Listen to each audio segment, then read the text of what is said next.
योगी आदित्यनाथ प्रयागराज दौरे पर सेक्टर 22 में 2 पूज्य संतों के पट्टाभिषेक के लिए आयोजित धर्म सभा कार्यक्रम में भी पहुंचे, जहां उन्होंने संतों का आशीर्वाद लिया और नव मनोनीत जगत गुरुओं को बधाई दी।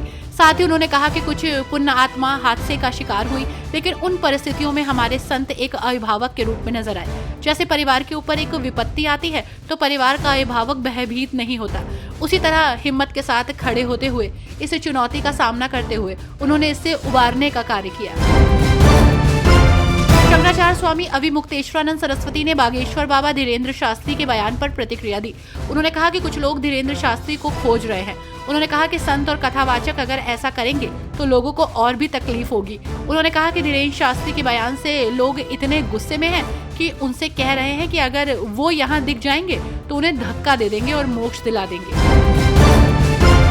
अमृतसर में बाबा साहब भीमराव अंबेडकर की प्रतिमा पर तोड़फोड़ की घटना की निंदा करते हुए आजाद समाज पार्टी के अध्यक्ष चंद्रशेखर आजाद ने कहा कि ये घटना बेहद दुखद है।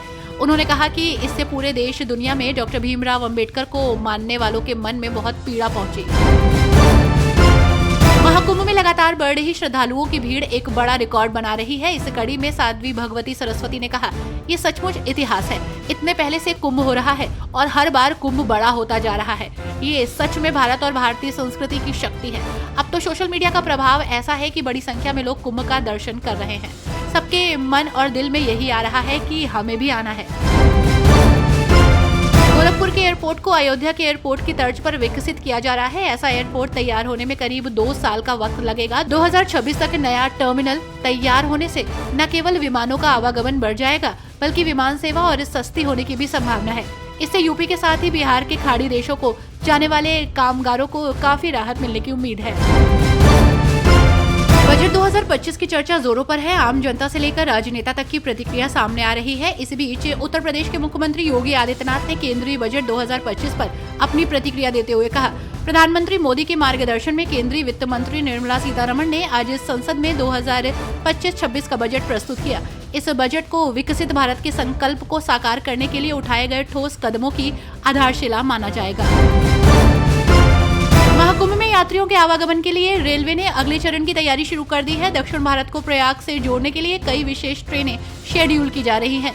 इसमें 6 ट्रेनों की समय सारणी जारी कर दी गई है, जबकि कुछ ट्रेनों की समय अवधि में विस्तार भी दिया जाएगा। ऑल इंडिया मुस्लिम जमात के राष्ट्रीय अध्यक्ष मौलाना शहाबुद्दीन रजवी ने बजट का स्वागत किया। मौलाना ने कहा कि केंद्र सरकार ने अल्पसंख्यकों के हितों का ध्यान रखते हुए बजट पेश किया।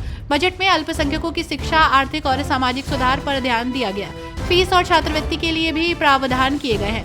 उन्होंने कहा कि पिछले साल के बजट से इस साल 500 करोड़ से ज्यादा का बजट पेश किया गया है।